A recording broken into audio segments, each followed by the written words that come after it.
Hey guys, welcome to the Morning Mayhem Show. This isn't actually the Mayhem Show.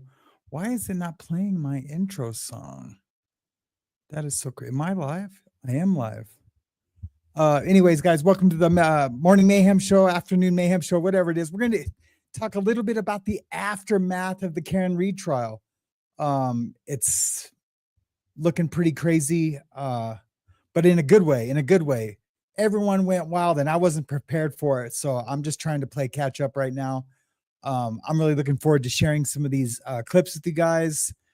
Really looking forward to checking out how your Friday's going, what you guys got planned for the weekend. I am Sam. This is the Mayhem Show. I will be right back. Hey guys, welcome to Morning Mayhem. We're going to join the Karen Reed motions 7th, I think it was. It is Sammy time. Like hey guys, how's it going? Chevron there in the corner. Like 2 buildings down from that. So when I get texts, texting more come in and I see something that's important, or dudes brought me over there to be a plaything for their roommate. Welcome to Late Night Mayhem. I am Mr. Peace, baby. I am Mr. Peace.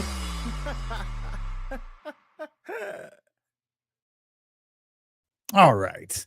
I want to welcome everyone that's watching on X.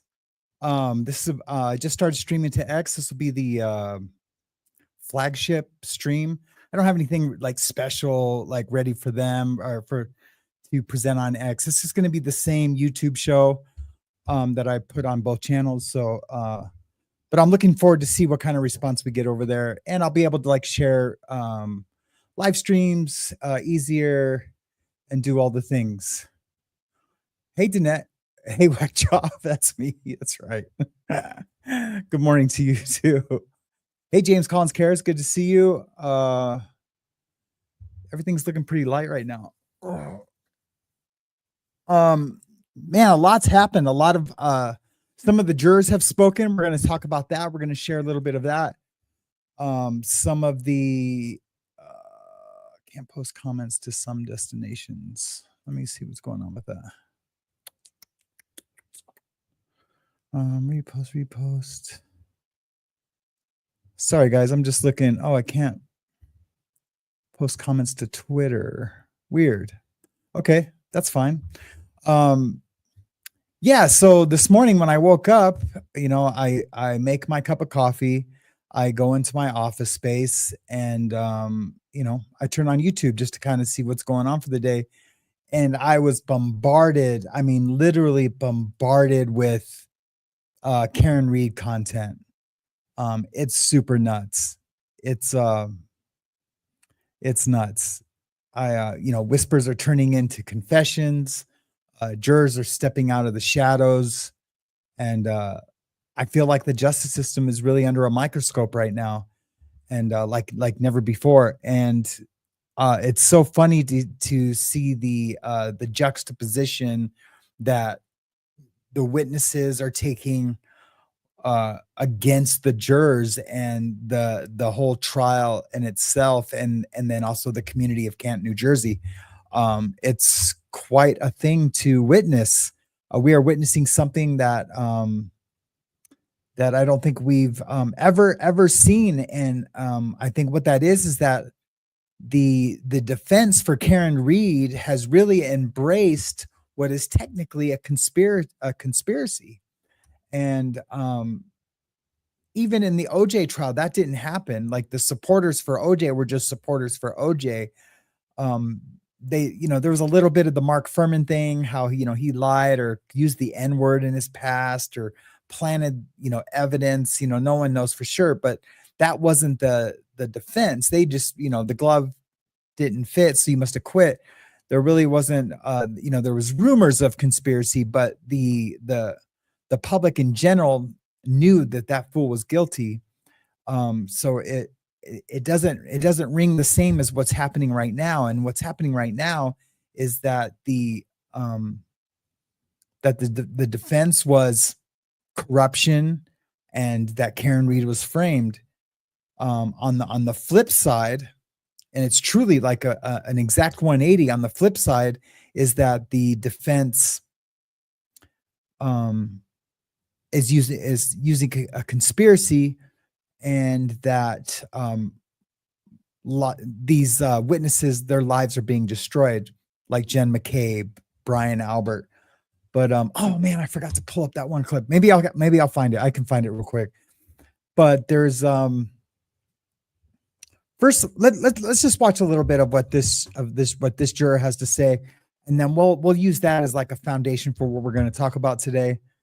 Let me just add it to the stage. I'm hoping none of you guys have seen this. If you have,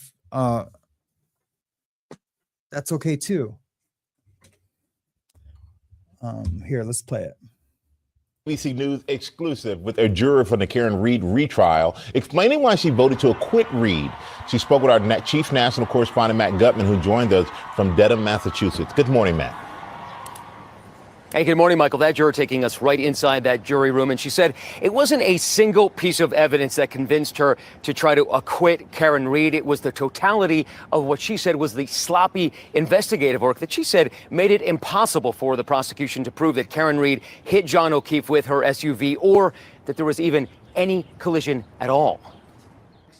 This morning, after that verdict heard around the country, Is the defendant not guilty or guilty? a juror explaining why she voted to acquit Karen Reed of that second-degree murder charge for allegedly ramming her SUV into John O'Keefe during a blizzard in 2022. A collision did not occur. I can't assess the motive to this sloppy police investigation. And the toughest moment for her? Hearing the derogatory text messages about Reed sent by lead homicide investigator Michael Proctor just hours after he got the case. It was incredibly hard to hear that language. It was upsetting. ABC affiliate WCVB speaking to juror number 11, Paula Prado, who initially thought Reed was guilty of manslaughter, but changed her mind as the trial went on. As the weeks passed by, I just realized there was too many holes that we couldn't fill, and there's nothing that put her on the scene, in our opinion, besides just drop John O'Keefe off. The defense suggested but never proved that O'Keefe may have been killed inside this house owned by Brian and Nicole Albert and mauled by their dog Chloe. The Alberts say they only found out about John's death when Jen McCabe, who is Nicole's sister, barged into their bedroom. She was just upset, and I immediately thought something had happened to one of her children or one of my children, because why else is she in my bedroom at 6:30 in the morning right now? And what did she tell you? She said, John's out front. I think John's dead out front. I said, what the are you talking about, Jen? And I'm like, who? I didn't know. You still didn't piece it together. I didn't understand what she was talking about, because why would John be out front of my house? So massively confusing. There are police officers, EMTs on your front lawn. Look, you're an officer. Man. Why don't you just go outside and investigate or Why take a look? didn't you? I'm not a Canton police officer. I'm a Boston police officer. Doesn't matter. He just said that he's not a Canton police officer. He's a Boston police officer. Doesn't effing matter. It's on your yard. It's on your front lawn. And he was your friend. I was just woken up out of a cold sleep from hanging out the night before. By the time I came downstairs, the police were already in my house. John was already gone. There was nobody to save. I would have taken a bullet for John O'Keefe. The group, which was together the night John O'Keefe died, speaking out after years of silence to set their record straight. Why speak out now after the verdict? We took what we thought was the high road. Right. Let the court do its job. The Alberts deny these allegations and say their children have been targets of threats and harassment by Karen Reed supporters. Free Karen Reed! Hold on. Have each of you been called murderers? Like actual murderers? Oh, yeah, on a daily basis. There have been threats to your lives. Is that correct? Absolutely. Absolutely. Whether it's phone calls, text messages, emails, crazy Unabomber type letters to people's houses. Brian believes the targeting of witnesses in this case sets a dangerous precedent. So what's the blueprint? The blueprint is pick out witnesses, destroy their reputations, attack them, malign them, torture their kids, torture anybody that ever knew them, make them not testify. And while doing so, taint the jury pool. Nicole, you've been very quiet throughout the interview. Yeah, I'm just very sad. What has happened to all of us? It's just Look. It's just heartbreaking.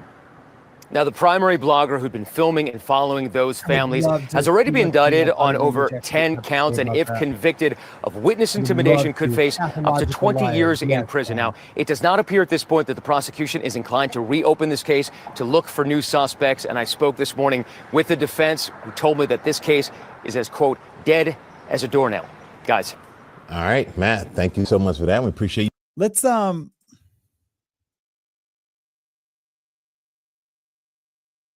Commonwealth's case.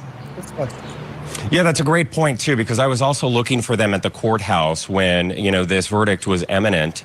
Last year, trial number 1, 2024, we saw some of the key witnesses in the gallery, and remember, they sat with the O'Keefe family, and from where they sit in the gallery, they face the jury directly. And we saw last year, it was Kerry Roberts.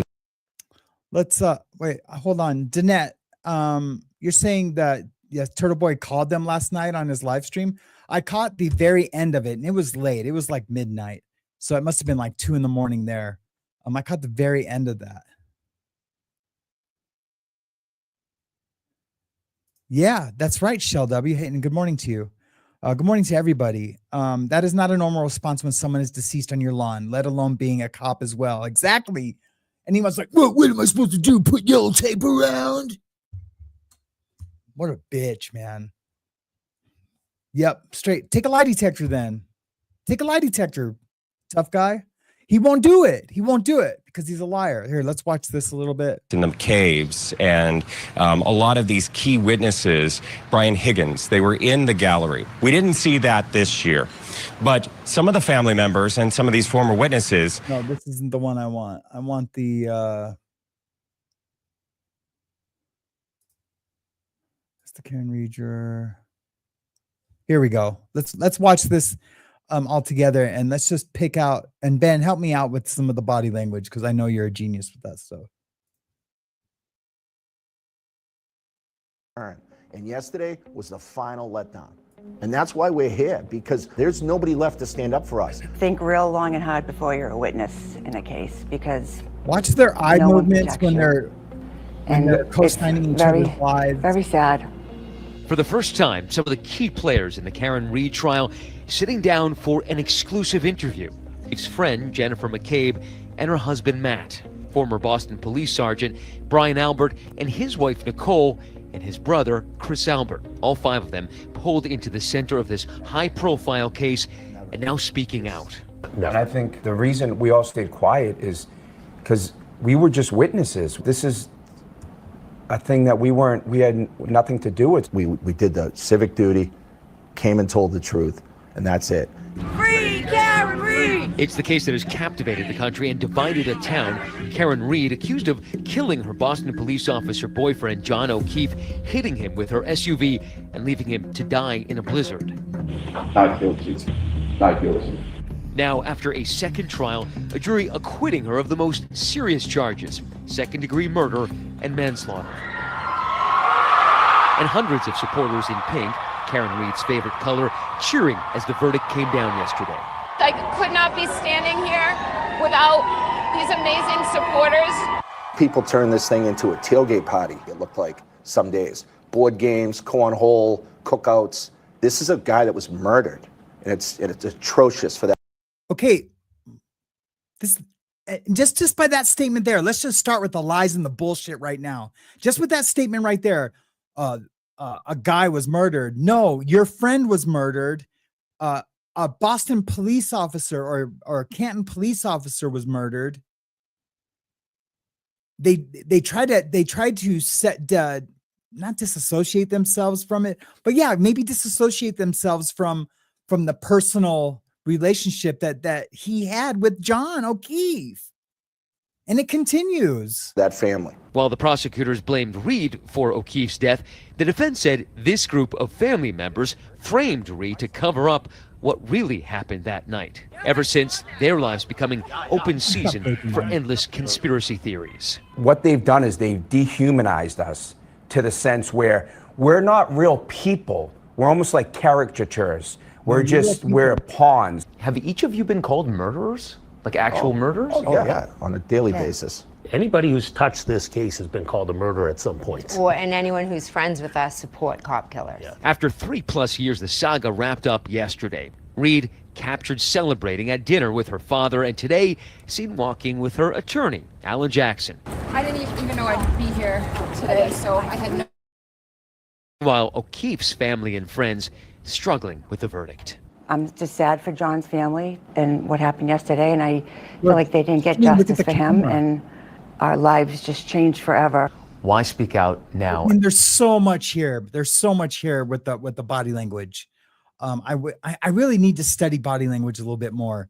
I'm just going on vibe and on what, like, of just being a people watcher, people person, you know, federal prisons, you know, everything, working in the mental health industry, working in the movie industry, for a corporation, just have been around people. I mean, we all have around people our whole lives, but having to get check the temperature of the room, always on alert, like in federal prison, especially the USPs and the high security.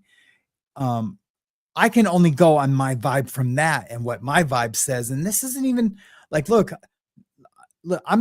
forget all the evidence and all the conspiracies about like what really happened and what they tried to say happened.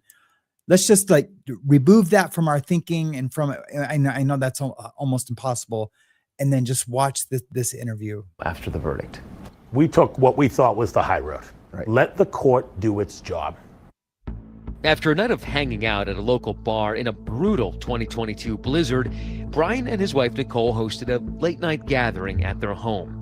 An invitation had been extended to Reed and O'Keefe, but Brian Albert says neither of them ever entered his home that night. O'Keefe was found lying unconscious in the snow of Albert's front lawn. He was pronounced dead at the hospital hours later. The defense's theory? A violent altercation at the Alberts' home, possibly involving other members of law enforcement. Did John ever come in the house? Never. No. You never saw John O'Keefe See in him the look house, down? right? Never. Never. Never. These are people in your own community who believe the conspiracy theories, who believe that there were other law enforcement officials and agents involved in this. I think he would beat a lie detector on that he didn't come in the house, because I think old boy grabbed him right at the steps and maybe dragged him into the garage or into the basement. But we were never able to check out the stairs where he possibly hit his head at the house. And of course they got rid of the dog. Why is it people in your own community who believe these conspiracy theories? You do realize for this conspiracy to be true, it would take 30 to 50 people. No, it wouldn't. No, it wouldn't. It would take you guys. It would take you guys. That's it. People keep saying that. Oh, it would take all these people to be in on it. Yeah, I do think one of the paramedics was convinced to say she hit him. He heard, did I hit him, for sure. But now he was convinced to say, no, that's not what she said. She said she hit him. But yeah, like even like this exaggeration of the conspiracy and how big it would need to be. No, I'm sorry. That's a smoke show. You'd have to have multiple cops on two different police departments, multiple civilians, the medical examiner. Fine. But this is just it. Jen McCabe's husband doesn't have to be in on it. Or was he there? I can't remember. Oh yeah, maybe he does. EMTs, you name it. That's how preposterous and silly this is. And nope, it's just these four. And his brother isn't going to rat on his brother. His wife isn't going to rat on him. The McCabes, they're not going to rat on their sister. That's it. That's all it takes. Now, there could be a deathbed confession, but I don't even think then. I wouldn't rat on my brother. Do you know what I mean? And great question. I don't understand how people bought this. Brian Albert says he and Nicole only found out about John's death when Jen McCabe, who is Nicole's sister, barged into their bedroom. She was just upset, and I immediately thought something had happened to one of her children or one of my children, because why else is she in my bedroom at 6:30 in the morning right now? And what did she tell you? She said, John's out front. I think John's dead out front. Did you see him look down? I said, what the are you talking about, Jen? And I'm like, who? I didn't know. You still didn't piece it I together. didn't understand what she was talking about, because why would John be out front of my house? So, right. Why would he be out in front of your house? Go check it out. Go check it out. Just jam out there and be like, dude, my friend Brian is in my yard. What the heck? What happened? That's the normal response. And you're a cop. Dude. Massively confusing. There are police officers, EMTs on your front lawn. You're an officer. Why don't you just go outside and investigate or take a look? I'm not a Canton police officer. I'm a Boston police officer. I was just woken up out of a cold sleep from hanging out the night before. By the time I came downstairs, the police were already in my house. John was already gone. There was nobody to save. It would have taken me exactly 2 seconds to come downstairs. 2 seconds. Snow or no snow. I'm throwing on some sweats, some whatever. And some slippers, and I'm outside. Who cares how cold it is? It's my friend, and I'm a cop, and he's a cop. I would have taken a bullet for John O'Keefe because liar. He's a fellow cop. That's the most ridiculous question that people always ask. It makes zero sense. What am I supposed to do? Run out front in my underwear and start running yellow tape around the fire hydrant? Over the course of the night. Not the yellow tape, but yes, that's what you would do. That's what we would all do, every single one of us. Hey, Rosanna, Dana. Hey, Debbie Blair. Hey, Shell Dub. Hey, Danette. Anonymous, how are you today? Ben Bacon. That's all I can see right now. Reed called and texted John 52 times. She then called Jen asking for help to find John. Karen previously telling me she and John had gotten into an argument that night. Would you say that you were angry with John that night? Yes. Yeah, because he didn't come out. He didn't come back out. And she didn't want to go over there. But before that, they were hanging on each other at the bar at the waterfall. They were hanging on each other. So you can't, she's just being honest. She didn't have to say that. Could you have been angry enough and slightly drunk? Listen to this. Because he had annoyed you, that in the fit of rage you just backed up and Never. tried to tap him. Would Not never to try to kill him, but try to tap him with my 6,000-pound full-size SUV. Makes no To sense. hit John's body with my car. No. I spoke with a juror tonight who told me she believes a collision did not occur. Overall, a lot of the evidence had caused reasonable doubt. Thank God. That was enough for us not to convict. Thank God they had a juror on there. Well, all the jurors, they were close to being on the same page, but in the end they were on the same page. But thank God they had this wonderful woman. I'm going to play a video of her. She was a juror, but she was a lawyer from Brazil. And she is smart as a whip. She picked up all the cues that Alan Jackson. Every time I say Alan Jackson, I think I'm not saying his name right because of the country singer. But every time Alan Jackson, she picked up every cue that Alan Jackson did, and the defense team. A little after 6 a.m., Karen found John's body in the snow. Jen called 911. 911, what's your emergency? There's a man passed out in the snow. There's a man. Hello? But what raised eyebrows at Reed's trial was a defense theory about a Google search Jen had made about how long it takes to die in the cold. The defense claiming she searched it before O'Keefe's body was found. So much has been made about that Google search that morning. Was it at 6 a.m. or was it at 6:27 a.m.? Watch your body language. What's your answer? She asked me to do it at outside of Fairview at You're looking 6:20, down. whatever it was. Doesn't matter how much I say about it, people will not believe it. The group also hoping. So like, and when she says it, she's not convicted. She's not convicted when she says it. She says, she asked me to do it. Huh, guys, huh? Breezy, what's up, baby? Aw. It's raining to clear up rumors regarding the Albert's dog, Chloe, who had been rehomed after the incident. The defense claimed the dog was involved in O'Keefe's death. Those wounds were inflicted as the result of a dog attack. Those marks are from teeth. They've known for 2 years where Chloe is. The state shared it with them. So if they wanted to take DNA evidence from Chloe the dog and match it to possible DNA evidence on John O'Keefe, they could have matched it. Absolutely. But now with the trial behind them, they say they're still faced with threats against them and their families, but hope to continue calling this community their. Look at this young lady. Isn't she cute? Huh, say hi. Say hi, pleasey. Say hi. Okay, mamas. Okay, go. All right, let's get back to it. Home. You get down, you get depressed, and it's like, but this is the town we like grew up in. Like, we didn't do anything Sean. wrong. We all contributed to our town. We love our town. Why should we have to go anywhere?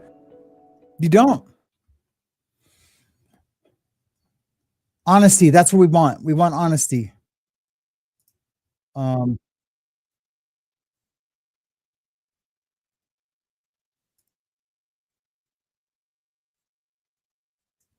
Let's see. I really want that. Here we go. What made you come forward to actually share your experience about? Here's the juror from Brazil. I actually want to give a message to the family, make them understand that. Oh, this isn't her or original at least interview. hear us out saying it's not our fault that Karen Reed Let's watch this. I haven't seen this. was innocent. I mean, the Commonwealth and the investigation couldn't actually prove and show evidence enough to make us convict her of anything. So I want to come out to let them know that we feel for them. Like, I personally feel for them a lot. I'm a mother, and it broke my heart to see the family leaving the courthouse on that day.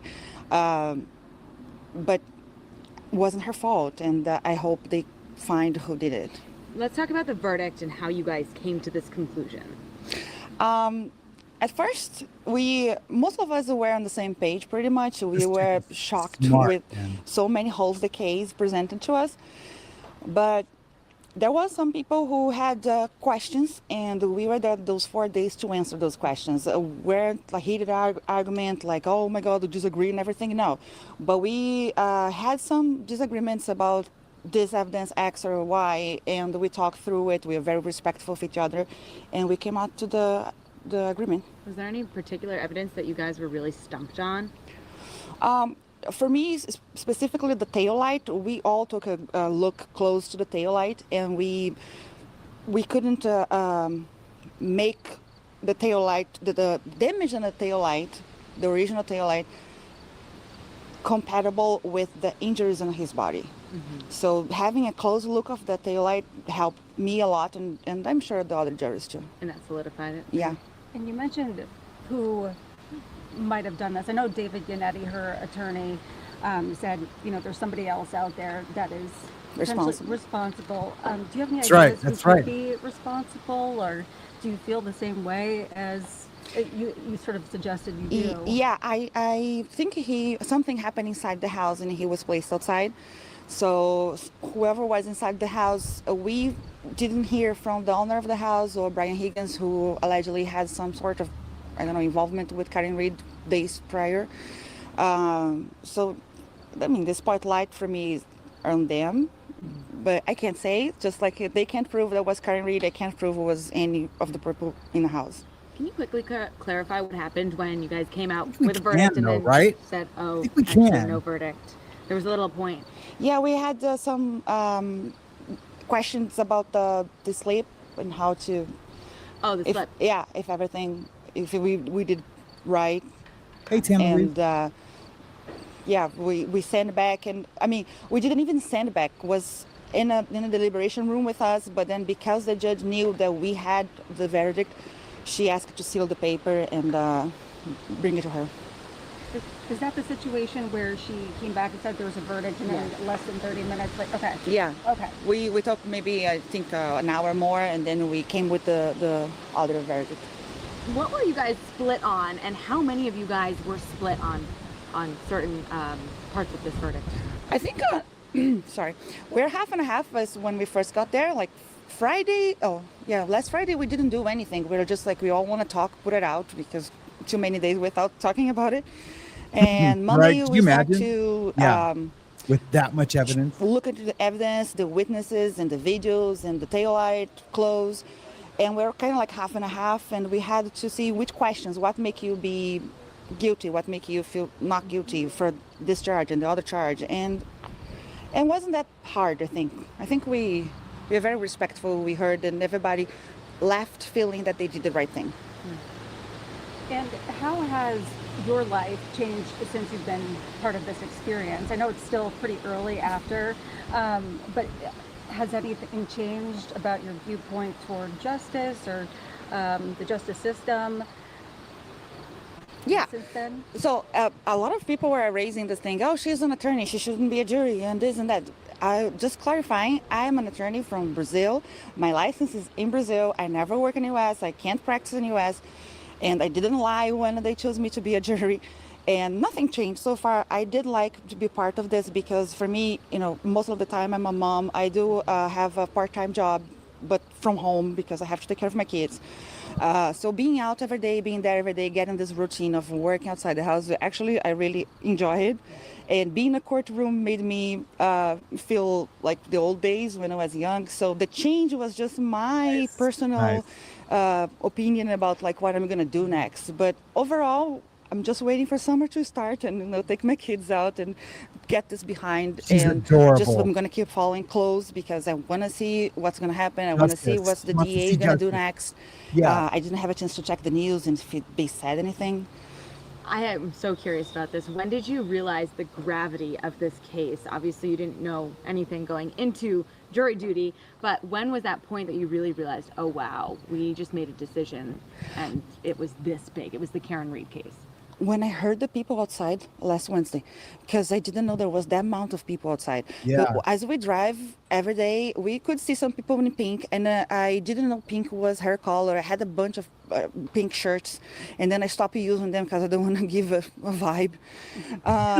She's so smart. But I had no clue. There were, I don't know, hundreds of people outside. It was So a lot of the a lot of the interviews have been asking these guys, oh, did it feel intimidating? Were you scared to come back with a not guilty? I seen like 3 different jurors interviewed yesterday, this morning. And they're like, we didn't even know. And then even Harvey Levin, he asked one of the jurors, and the dude was kind of an idiot. I'm sorry, this guy, he couldn't even say the word. I can't remember what word he couldn't say. He was just, I don't know. I shouldn't be judgmental, but anyways, he has got one of God's children. The asking him like, oh, well, did you feel comfort then in coming back with a not guilty verdict? And he was like, no, if I would have known all that was out there, I would have been scared, to come back with any verdict. Cause they wouldn't want to have riots, but they didn't even know they were out there really. They knew there was a few supporters like holding up signs. She actually thought it was a movement, some other movement inside the courthouse. She didn't even realize it was for Karen Reed until I don't know, Wednesday, I think. And then of course the screaming, when they gave the verdict, that must've been astounding for them because we could hear it. It came through loud and clear. So there's a show called Loophole Lawyer. He's really good. You guys get a chance, go check him out. We're going to watch a little thing that he did on Brian Higgins. I guess that was 3 days ago. I don't know if that's really the one I want to watch. I want to watch his latest one. It's really good. Dirty Cop breaks down. Oh yeah, let's watch this. Look at this guy. This is perfect. Here's Proctor getting interviewed, and tell me that this fool is not lying. Just remember dropping on my knees and laying on my lawn, like crying. That was tough. He's talking Is about there when any he got part fired. of the actual investigation that you would do over? I wouldn't change anything. Nothing. No. The deceased is a cop. No, nor should it. This is Michael Proctor, a former Massachusetts state trooper who was the lead investigator tasked with determining who killed John O'Keefe. There's a little more emotion involved. That afternoon, Proctor and Buchanan interviewed Brian Albert, who told them John never came inside his house. John O'Keefe and Karen Reed never entered my house. Jennifer McCabe, she also says John never came in the house. During my training and experience, I've been to pedestrian strikes where both shoes are right at the point of impact. People get ripped completely out of their clothing, and their clothes are at the point of impact. They noticed damage to the right rear taillight. This is interesting. ABC And you know what's crazy about that? That he says, "Oh yeah, that was proof for me that there was contact or an accident." But you know what else? You know what else it is? It was law enforcement that unalived John O'Keefe. And what would they do to make it look like a crime scene? Because they're going to make it look like a crime scene. Look, they watch all the dumb crime shows I watch. And when people are framing and they're like, oh yeah, we need to make it look like a crime scene. Or they say, oh yeah, this was a staged crime scene because drawers were flipped out and, you know, mattresses flipped over. That's not what burglars do. They don't do that. They'll look. You know, I've never been a burglar. I was a drug trafficker, but you know, they'll do things like that and look. And guys, I might be explaining a little bit about myself as we talk, like I just did, because I have a new audience on X that we're podcasting to. I couldn't think of the word. Also, I want to share with X my GoFundMe. I chopped off the tip of my thumb. I'm not able to work for a few weeks. And so I have a little GoFundMe set up. I'm going to put that in the comments, and then I probably should pin it. I probably should pin it. Is that the one we want to watch? Do we want to watch that one? Yeah, we want to watch that. Where's the dog? That one. We want to watch Where's the Dog? Jim McCabe. Okay, we watched that one. Sorry, guys. I just need to get to my profile real quick. I did turn off the ads for the show for Danette. And sorry, guys. Yeah, you guys can watch this while I'm doing this. BBC showed a police report which indicates taillight to be shattered. And as we know now, it was shattered not at 34 Fairview, but at the Sallyport Garage in Canton. In their official police report, they describe it as shattered. It's a large housing unit, so a significant chunk is missing from that taillight. Trooper Michael Proctor is relieved of duty effective immediately. Suspended without pay. I just remember dropping on my knees and laying on my lawn, like crying. I couldn't even talk. I was complete hysterics. And I just remember my mother being like, what? And I kind of gathered myself, and I'm like, they relieved me of duty. What really got me was my union rep. He had to come over to my house and pick up all my uniforms. And the one time I broke down was sorry for you, bro. Putting my Class A uniform. I do feel sorry. You go through a 6-month academy, and you're very proud to put that uniform on. Wah, I can't wear my uniform. Wah. How do you think Karen felt putting on a jail uniform and facing potentially wearing it for the rest of her life? In March, the State Police Trial Board dishonorably discharges Michael Proctor on 2 charges. I don't know any trooper that's been punished for personal text messages on their personal phone, let alone fired. Nice. Cheers to that. A supervisor on one of Proctor's text chains, Trooper Bukaki, is also disciplined. We learned that they no longer cared for the dog. I don't know if get rid of is accurate.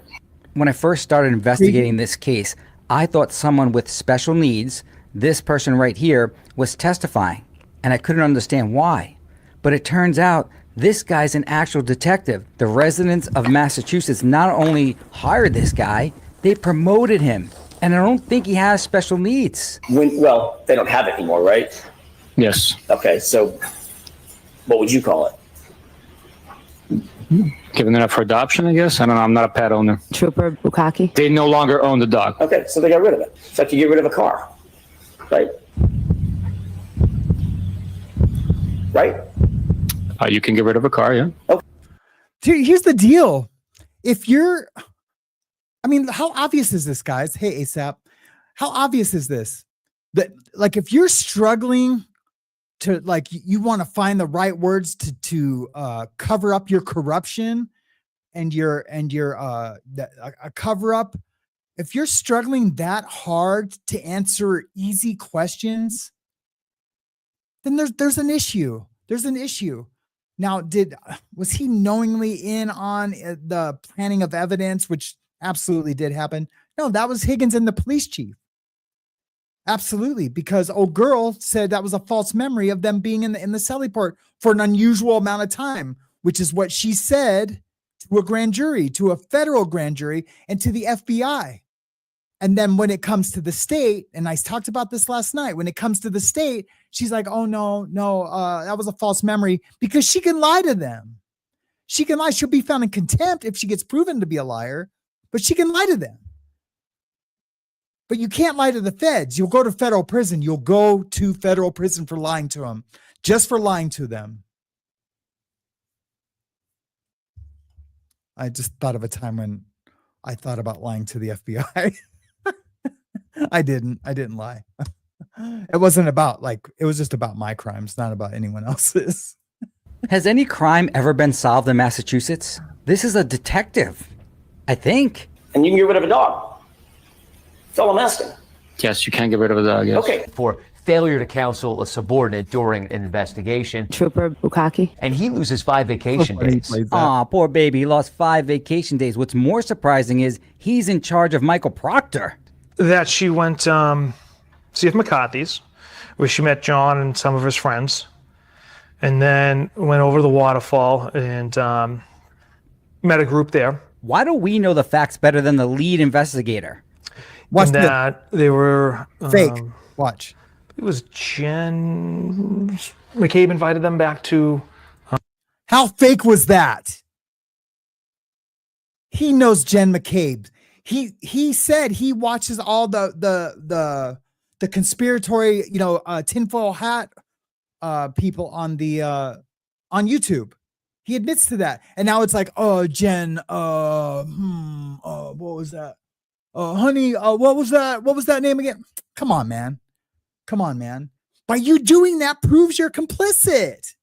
Fairview Road. They seize her car and they tow it. Liar. They then process the vehicle for evidence. Did you know who Kenneth Berkowitz was? Yes. Who's Kenneth Berkowitz? He was the chief of the Canton Police. A Sallyport is a garage, essentially. Okay. That's who I'm You were talking aware about. that the Sallyport garage had a security camera? It would make sense because that's where we bring prisoners to drop them off. You have to answer a question based on your own independent methods. And if you don't, you can't reference what you know from the movie. All right. There were cameras in the Sallyport. The main issue with this witness is she said that she saw Higgy Bear and Chief Berkowitz in the Sallyport with the SUV. Did you tell those law enforcement agents on August 9th, 2023, that you saw Brian Higgins and Chief Berkowitz go into the Sallyport together and alone with the SUV for a wildly long time? That was my recollection at the time. So you did say that? At the time, that is what I recollected. Okay. Access granted, Brian Higgins. In the first trial, Higgy Bear was questioned about whether he was in the Sallyport once the SUV arrived. Booking to Sallyport, booking to Sallyport. And there's no record in that document of you exiting? Yes.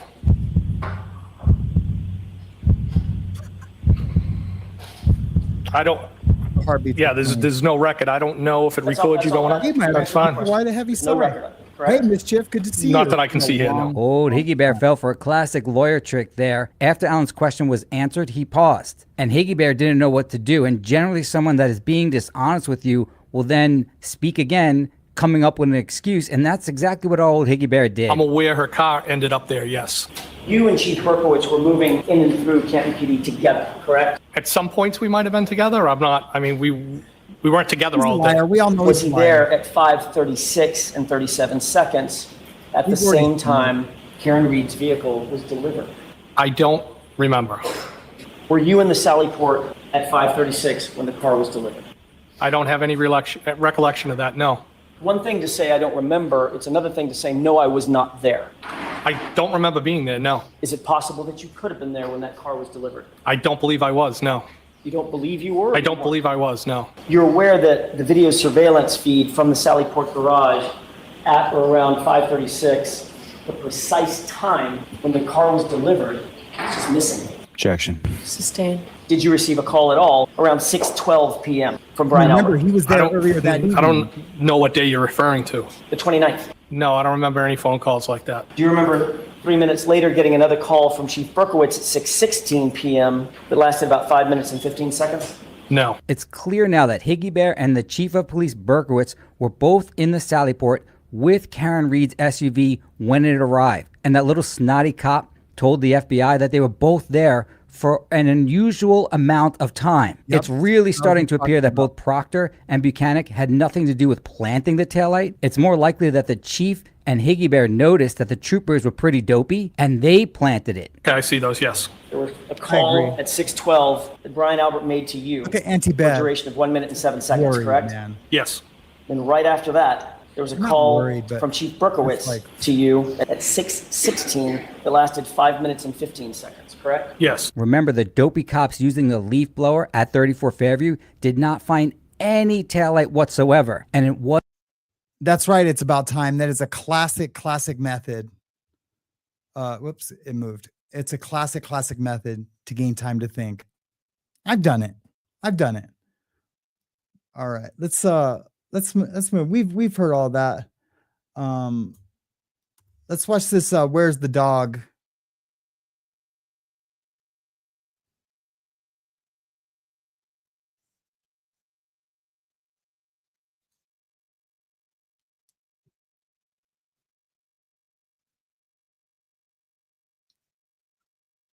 Why?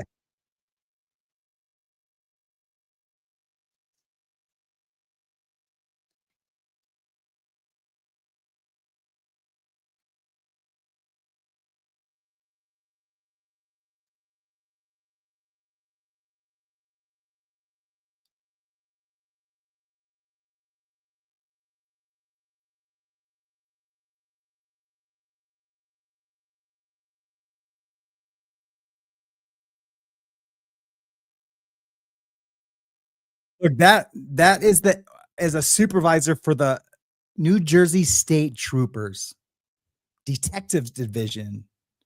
Come on, with it now. Come on. Mischief, I bet you have done that. No, maybe you haven't. I don't know.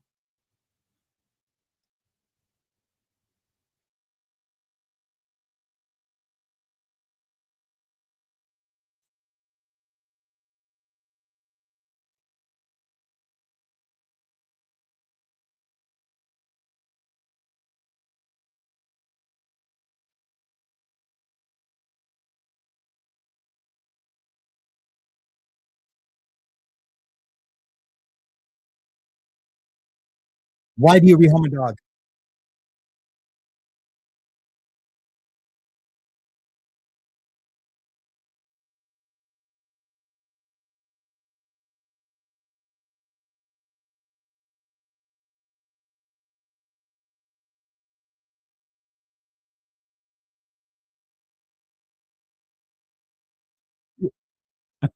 White people.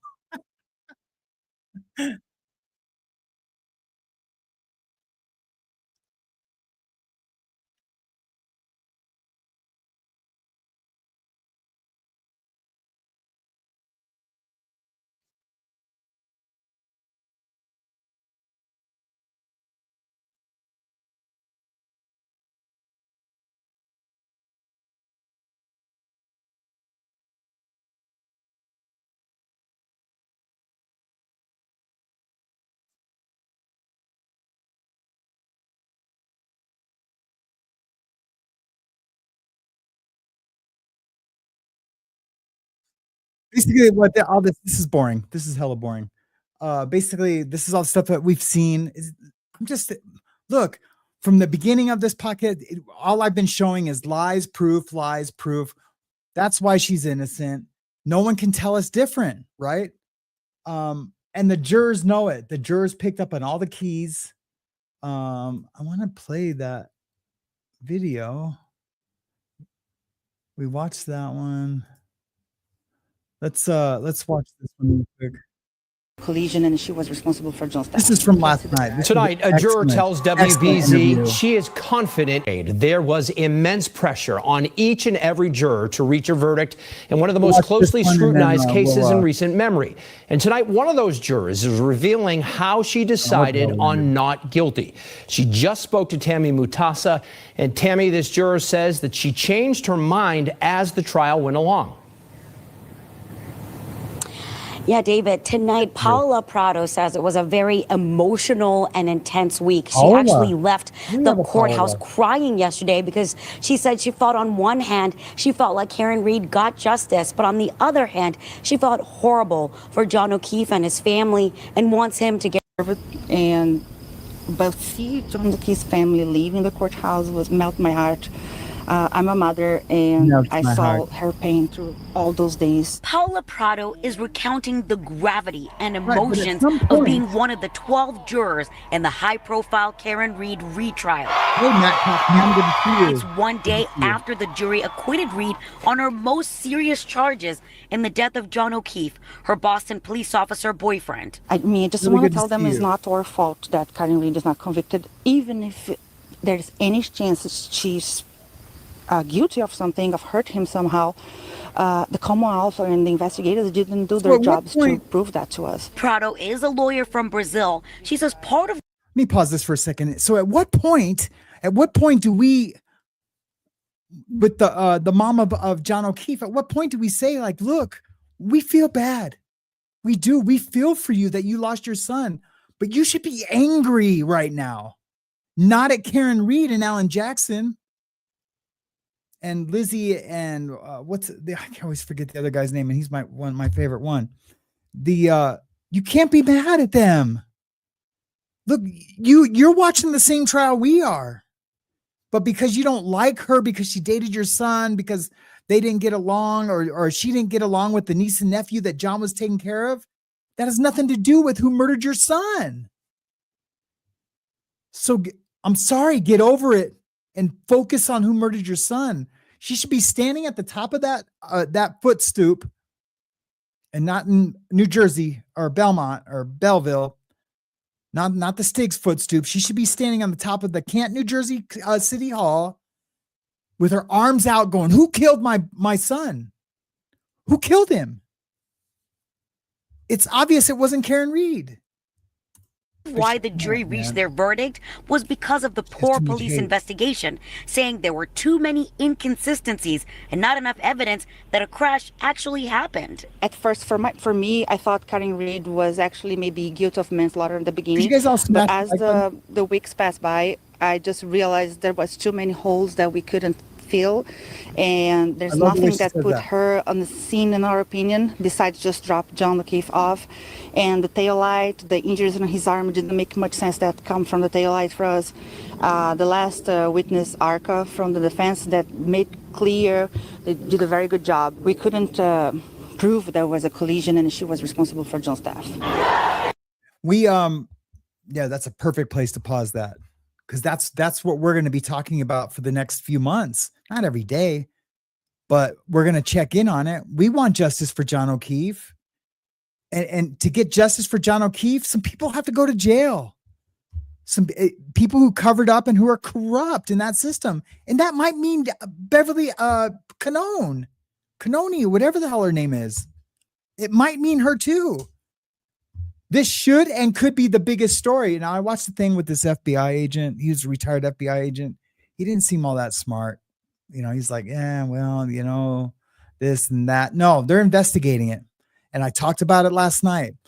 They're investigating it, and they have all the time in the world, and they love doing that. The feds love doing it.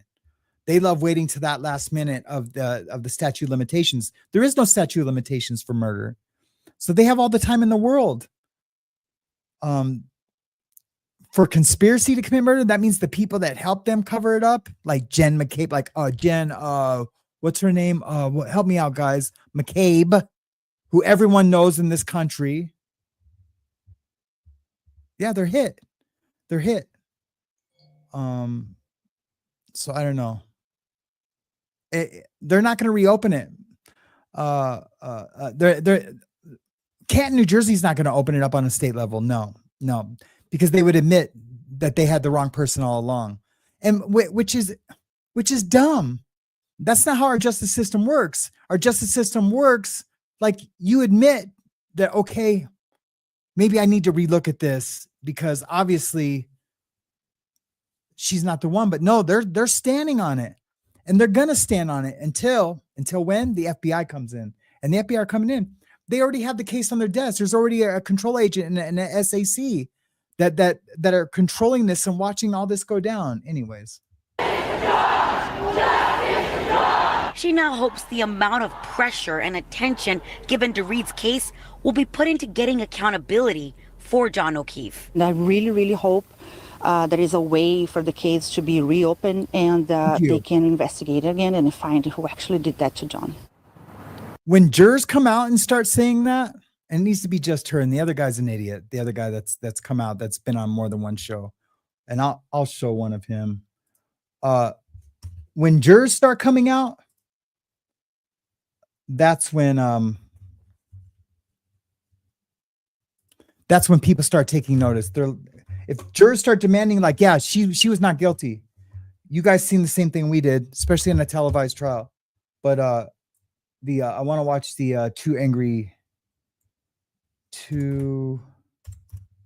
or was it on TMZ? No, it was on TMZ. Watch this guy. I can't even believe this guy was a juror, but no, they probably wanted him on the jury. At least the defense did. God, I hope I can find it. I hope it was TMZ 1 minute ago, 2 hours ago. God, they put out a lot of videos.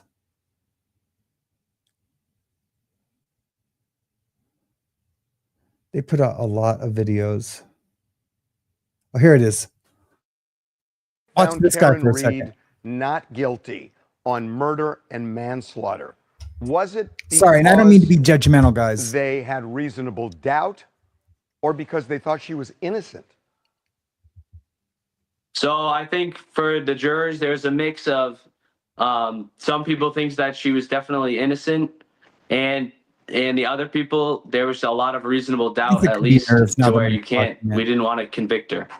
That's really interesting. So he doesn't answer one of the questions. Give me a breakdown there, roughly. What percentage of the jury felt she was innocent? I mean, I can only speak for myself. I think that she was innocent. It's hard to tell exactly what people think deep down. There was a lot of things thrown at us, of evidence. So it's hard to tell what truly. So you say in your head she was innocent. Does that mean you think she was framed by people inside that house? It doesn't necessarily mean that. I don't know what happened. I don't know what happened to John. Really, what do you think? I was only presented a limited scope of what happened at the night, and I could only base my opinion off of the evidence that was shown in the courtroom. So I don't really know if there was a cover-up or not. I know that's the big conspiracy around it, but I don't really know. All I know is that there was a lot of holes in the investigation. Whether they were deliberate holes or not deliberate holes, it's kind of hard from me sitting back to know that, what actually happened. So what was the feeling of the jury? Because Alan Jackson and the other lawyers raised the issue that she was framed by cops and that they would have turned that house upside down if they really wanted to do an honest investigation, and that he was not hit by a car. He was attacked in that house, bitten by a dog, and then put outside to frame her. Did people on the jury, or some of them, buy that argument? I think some of them bought that argument. It's just hard to tell, though, because whether or not we think that there was malicious intent, we were only presented with the facts that they didn't go into the house. So, there's an example of reasonable doubt. So, like, there's other examples of reasonable doubt. So, really, like what? Even if you want to completely buy into the theory or not, that wasn't what we were tasked with. We were tasked with finding, convicting, or deciding on this person's fate based on the proof and the evidence that the Commonwealth was able to present. And there was a lot of holes in the investigation. Yeah. What the? It makes me want to do that old cartoon thing. Where he goes, I. What did I just see? Danette says Turtle Boy wanted to interview him, said he got $50K for this interview. Yeah, TMZ got ripped off. They got ripped off.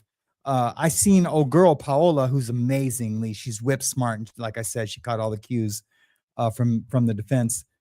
That she was on the Today Show, and I bet you the Today Show paid her quite a bit.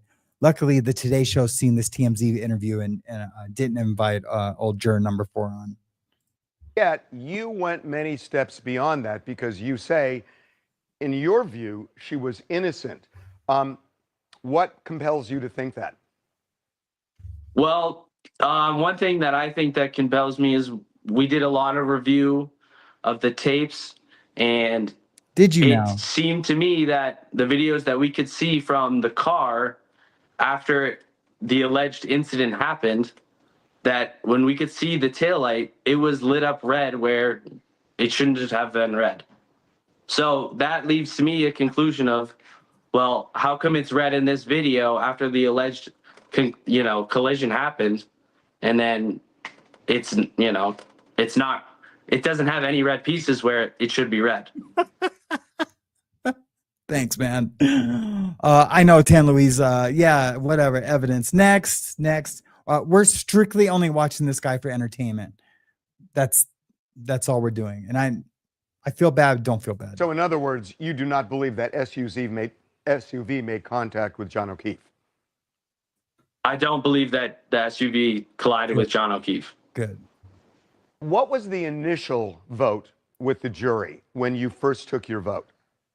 Watch when he talks about, not this, when he talks about the envelope. Remember, they sent out a verdict, but then they said, no, that's not the right verdict. Watch how he explains this. Paola explains it a little bit better.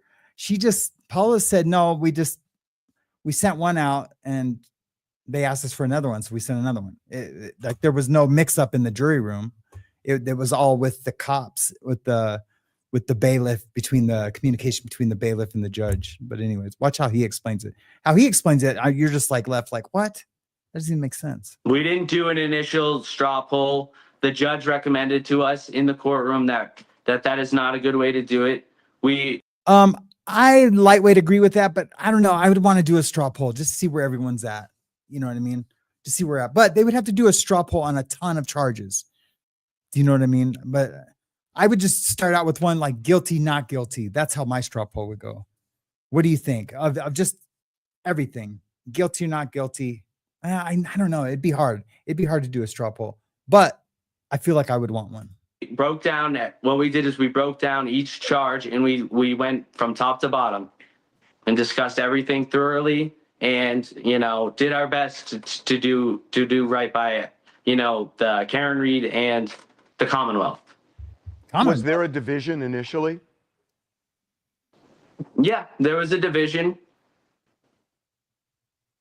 But that's what we're there to deliberate and talk about all the evidence. There was 2 months of us sitting there, them throwing all this information at us absorbing the information, going home, thinking about it, reviewing it in our heads, and we get to the deliberations, and now we have an opportunity to discuss. Some people went into the deliberations and they were still unsure after two months, and that makes sense because there was a lot of things going on. There's a lot of information. How much can you weigh one thing or another thing over, Yeah.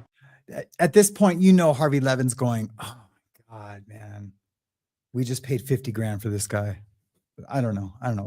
We're going to watch it to the end. Sorry, guys, because I want you guys to hear how he answers the envelope, because that's what I was wondering about. And this was the first thing I watched after the first, aftermath video, or what I call it, the fallout. What about jurors who felt initially she was guilty? Were there any of them? Yeah, there were a few jurors that think that had thought that initially when they went into the deliberations, that was their standpoint, and that's what we were there to do, to talk through all that and bring up every single piece of evidence. Is there an angle of reasonable doubt to where we're not really sure? Like, are you really sure? Are you 100%, or are you 99.9%? If you're that 99 we can't convict you. What brought the ones who felt she was guilty over to the not guilty side? Was there anything in particular that seemed to resonate with them? It's hard to tell from my position. You'd have to ask them about it. But in my opinion, I think it was just due to the poor investigation. There's just too many holes. And, it's hard to prove that the collision happened. So if there's reasonable doubt that happened, or that there may have been foul play, if there's room for that, then it's hard to come to a guilty verdict. What happened when the jury initially said they had a verdict and then said, oops, no, we don't, and then 15 minutes later they said, oh, we do? What happened there? So this that is really actually a Gilmore kind of answer. interesting. So the envelope, it was sealed and it's locked away. It'll never be looked at. But on everything on that initial slip, it's already been was the same as the slip that was presented. But why did they pull it back? The pulling the back was for the OUI charge. There was driving under the influence, essentially, drunk driving. Yes, driving under the influence. We in our deliberations, we had decided there was enough evidence and proof that she was driving under the influence. And So, but how did the defense do? How did the lawyers do, in your view? Her lawyers. For her lawyers specifically, I think they all did. I think that all the lawyers on both sides did a really good job. They presented their case as well.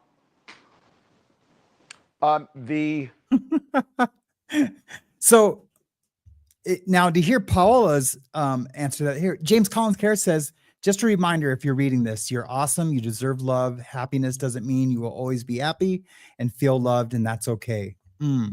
That's right, brother. That's right. Thank you so much, man, for resetting us and just reminding us that we need to be kind, not only be kind to others, but be kind to ourselves also. Thank you so much, brother. This time when he explained it, it made a little more sense, but it's one of those things you have to hear 2 or 3 times. It made a little bit more sense, but Paola says that no, both envelopes were the same exact thing. They didn't send out another one because they had to add the guilty charge. That's just not what went down. So, police, you say the investigation was poor. The defense said it was more than poor. It was corrupt, and they pointed to the lead detective who had been fired, didn't testify in your trial. Did that have an impact? And did you think it was a corrupt police investigation? Do I think it was a corrupt police investigation? I don't know. There's no way for me to know. I wasn't there. There was just, there was holes in the case that left for reasonable doubt. I think they could have checked some boxes or done some things differently. But do I know that they were corrupt? Absolutely not. I don't know that there was any corruption going on. But do I know that there was? Now, when I first heard this, I was like, oh yeah, this guy's an idiot. Well, that's a strong word, and I shouldn't keep calling him names. But when I first heard this, that's what I was thinking to myself. I'm like, what? This guy's an idiot. But my mind can be changed, and it was because after I heard all this, proof or evidence secured by the police to convict Karen Reed? Absolutely not. There was not. So, but then after that, I went and read the comments, right? Because I was like, oh man, these comments they're going to be tear this guy apart. Kind of like we're not tearing him apart, but we're like going, okay, yeah, next.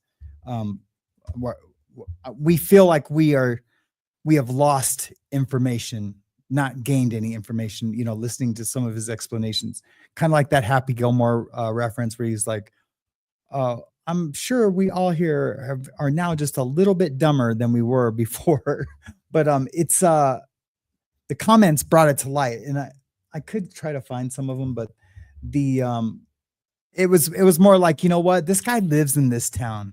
if he comes out and says, oh yeah, they're corrupt, they're absolutely, hiding things and lying. Yeah, like this guy says, the fact that he said, I don't know what happened is literally reasonable doubt. And a jury finally got it right. I want to find, I like what this person said, and you guys might not agree. This, Mike Alvarez says, this guy is a treasure that needs to be protected at all costs, open-minded and thoughtful. Hats off to this man and the other jurors. And very brave. God bless him. Yes, definitely probably should have said that, but bless this man and the other jurors. Right, because Chris Carr said that, like, no, this fool lives in that town. And he can't come out and say, oh yeah, they're corrupt, because I feel like he would be targeted. Maybe, but you definitely don't want to take that chance. Anyways, I don't know. What do I know? Anyways, guys, what's going on with you? Let's go to the chat a little bit. Did I miss any cool comments or questions? It's good to see you guys. Thanks for coming out on this beautiful Saturday. It was beautiful when I started. Now I think it's storming. Mariana came home. She went to her doctor's appointment, and wait, this ain't a Saturday. I mean, this is Friday. It feels like a Saturday for some reason. But yeah, thanks for coming out. Yeah, you guys this is what we do. We do a daily show. Well, that's what we're going to be doing, and a night show. We're going to do 2 shows a day now, while I'm recuperating. God, it hurts, man. I hit it so hard, the tip of it. I had to take the pictures down off the GoFundMe, because GoFundMe sent me a thing saying, it goes against our TOS, which is fine. So there is no pictures there, but I did post some on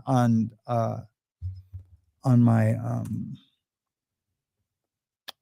what do you call it? Community. Yeah, on my community. Let me go there. This is just for those of you that hadn't seen what happened. Yeah, I really destroyed my thumb. And so now I can't even stretch skin for tattooing, and I definitely can't do my construction job.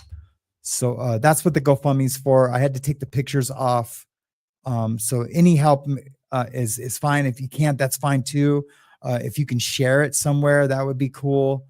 I am gonna, when we get done, I'm gonna put some kind of picture up, but it won't be anything that's like gory and gross. And if that, I'm sorry, I should have gave a trigger warning that I was gonna show something kind of gross. But yeah, it hurts, man. Anyways, that top in the middle there, I hit the top of that hard when I was trying to put some wire behind a stereo last night, and it did not feel well. It like almost took me out. Like I just laid on the ground for like 10 minutes. It was crazy. But anyways, that's what the GoFundMe is about. I also do have a tip thing on my front page. You can go there, and then there's a Venmo link too on my homepage of the YouTube channel. Okay, that's it. That's all I'm talking about. That. Yeah, I'm sorry, LOL Bird. It is gross. It's super gross. I'm so sorry, LOL Bird. I should have gave more of a notice. But yeah, so hopefully we have a great weekend this weekend.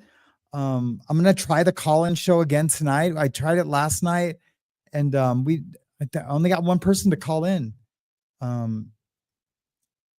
I think I'm gonna have to go back to doing the actual phone number and not the Zoom, because I think to back out, say if you're watching on your phone, to back out to go into Zoom, and I think you almost have to download Zoom, and then if there's no video, you know what? That's what I'll do. I'll change it.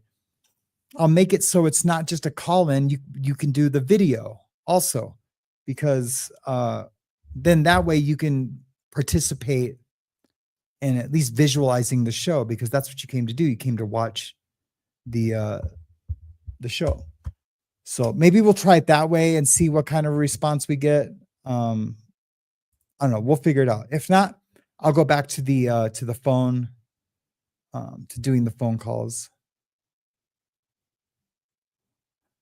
Shell Dub says, I missed it. Call show was kind of late. That's why you didn't get me to call. Oh, okay. Yeah, it was kind of late, huh? Yeah, you're probably right, Shell. Sherry says, I missed it last night. I'm still recovering from major surgery, so it was a hit and miss for me. Yeah, we've been praying for your recovery, Sherry. Yeah, no big deal. And it was kind of late. I'll do it way earlier tonight. If I can even do it. I'm almost sure I can. And then tomorrow, Mac and I are covering from Surviving Together and Law Ninja. And go over and subscribe to Law Ninja if you can. And then if you can, we need to get some watched hours for Surviving Together. But we're going to do a show. We're going to do part 2 of the hockey trials, of the hockey SA trials up in Canada. We're going to do part 2 and probably the final part. No, then we might do a part 3 to that. We're going to do part 2 to that. And then also tomorrow afternoon or like late morning, Jen and I, happy birthday to Jen. Everybody wish Jen Maria happy birthday today. We will do the Troubled Teen Industry show. So lots of shows coming up this weekend. I'm super looking forward to it. You guys, if it should be the same time as you are. Why can't she stream the same time as you are? She can. She can stream the same time, I think. But yeah, guys, thanks for coming out. I wanted to share all that stuff with you. I love getting excited about this stuff. It is a big deal. It affects all of us. And even though we're all in different states, different countries, it might not affect people in other countries, but it affects us and our justice system and what we're going to allow others to get away with. That's the greatness of having YouTube media. I don't want to call myself a media guy yet, but I will cover these things. I do have something to say about these things. And as a community, I know we all share the same concerns. We might differ on opinion, which is awesome, because if we were all just saying, yeah, raising angry fists and forming an angry mob, there's no fun in that. And we don't grow from that. We don't get smarter from all being yes men. So yeah, I think it's awesome. But you guys have an amazing Friday. I will see you later on this evening or later on this afternoon, early evening. I'm going to go check the weather outside to see if we can take some stuff to storage. And man, I love you guys. Be kind, as James Collins Care said. What did he say again? He put it so much more eloquently than I did. James Collins Care says, just a reminder, if you're reading this, you are awesome and deserve love. Happiness doesn't mean you will always be happy and feel loved, and that's okay. That's so true. And you know what? There's a lot of people out there that don't get love, don't receive love, are searching for love, are searching for kindness. So that's why I always ask at the end of each show, be kind to someone, tell them that they look great, give them a hug, a kiss if it's appropriate, only if it's appropriate. Maybe some others in South America might feel that. Anyways, not only I'm going to go there.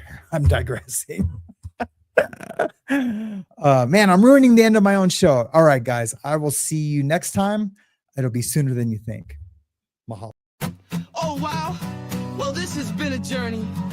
This has been a journey for us, like a journey through from legal troubles to mental health issues, to my own struggles, to your struggles, you sharing your struggles with me. I appreciate you, and thank you for that.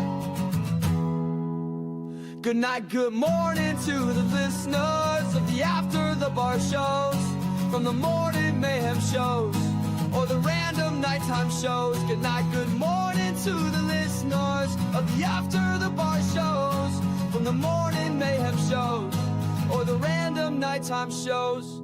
My people from recovery to legal trials, hope and unity is what we're speaking about. It's a long way to the promised land. All my people understand that this land is our land. One nation under God, and ain't a thing changed. This ain't that, and ain't this, not the same thing. I'm about to bust a move, this a new groove, kinda like a mission, not the Blues Brothers. Good night, good morning to the listeners of the After the Bar shows, from the morning mayhem shows or the random nighttime shows. Good night, good morning to the listeners of the After the Bar shows, from the morning mayhem shows or the random nighttime shows. I can feel it, it's a new day. We've got a long way to go. Don't lose faith, don't let the mind games change you. What you see on TV is not always true. You could be anything you want to. I don't know about you, but I am not who I used to be. Not who I used to be. Not who I used to be.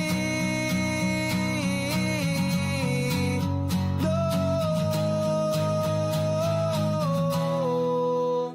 Good night, good morning to the listeners of the After the Bar shows, from the morning mayhem shows or the random nighttime shows. Good night, good morning to the listeners of the After the Bar shows, from the morning mayhem shows or the random nighttime shows.